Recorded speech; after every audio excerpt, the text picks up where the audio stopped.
Welcome to the Empowering Story Podcast. This is a space where healing is allowed to take its own shape. Nothing here is rushed. Nothing is measured.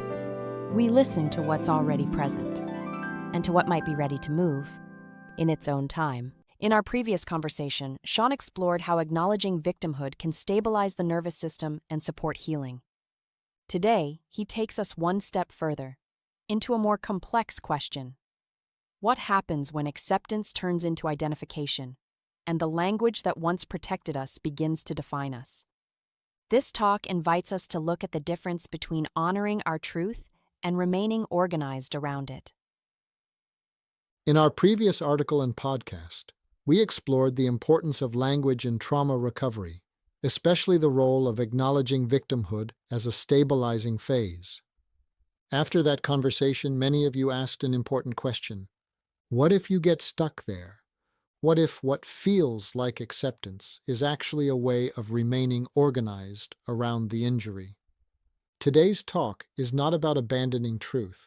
It's about understanding when a protective shield becomes a weight the nervous system no longer needs to carry. There is a crucial difference between accepting that you were a victim and becoming organized around victimhood as identity. When acceptance is present, the body settles. Breath moves freely. There is no urgency to be understood.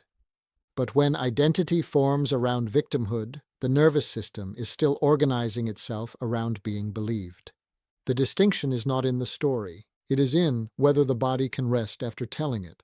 This pattern is not a flaw. It is an adaptation. In environments where truth was denied or punished, the body learned that safety depended on external agreement. If they don't believe me, I disappear. So the system organizes around securing validation before it can relax. What looks like repetition is often the nervous system protecting the right to exist. Identity-based victimhood can offer real protective advantages. It provides predictability, a social role with clear rules. It grants permission to have needs without fear of rejection. It protects against the risks of being seen as capable. And it contains grief that has not yet been metabolized. These are not manipulations. They are intelligent adaptations to relational danger. Trauma-informed communities often provide profound relief through shared language. For many, it is the first time they are believed. But a subtle shift can occur when belonging becomes tied to speaking the language of injury. Affirmation follows declarations of harm. Complexity or forward movement may meet silence or confusion. The nervous system reads this as data. Healing begins to feel like exile. Online spaces intensify this dynamic. Algorithms promote what we engage with, increasing exposure to trauma narratives. Validation becomes a feedback loop. Identity stabilizes around what is most readily recognized. Integration can begin to feel like departure from the group's shared reality. When integration begins, the body shifts before language does. The exhale lengthens. Shoulders lose their fixed position. Micro-movements return. Urgent qualifiers fall away from speech. The body leads. Language follows. Integration often includes quiet, but not all quiet is the same. Protective silence is contracted. The body braces. Speech feels dangerous. Integrated quietness is spacious. The truth has settled. It no longer demands repetition. Attention moves outward toward life. Voice can function in two very different ways. As performance, it seeks predictability and reinforcement. The narrative stays static. Validation is required. As signal, voice reflects changing states. There is room for uncertainty. Sharing regulates the nervous system rather than securing identity. Many people intellectually understand they should move on. But the nervous system remains organized around the trauma. You cannot cognitively strategy your way out of a nervous system response. Integration is not a decision. It is a capacity built through repeated, embodied experiences of safety. When addressing identity-based victimhood, the goal is not to remove a label. It is to restore choice. We validate first. We shift focus to lived experience. We invite curiosity about range. The question is not, are you a victim?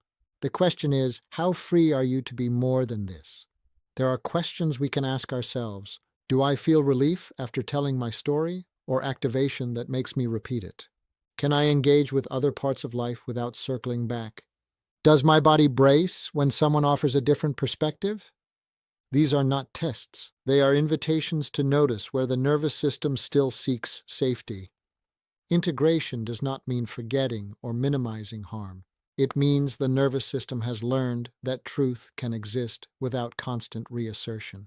Honoring your truth does not require living inside it. The truth remains true, but it is no longer the loudest thing in the room.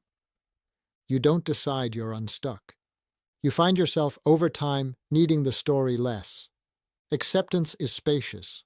The goal is not to erase the past, but to regain authorship over how and whether it defines you. The difference between honoring truth and remaining organized around it is choice. And when choice returns, healing is no longer performance. It becomes life. What we've heard today from Sean reminds us that healing is not about abandoning our past, but about regaining the freedom to live beyond it. When truth no longer requires constant defense, spaciousness becomes possible, and with it, authorship over who we are becoming. Thank you for listening to the Empowering Story Podcast. This space will be here when you return. I am Jean Dorff, and I want to thank you for being here. It's an honor to share this space with you. Until next time.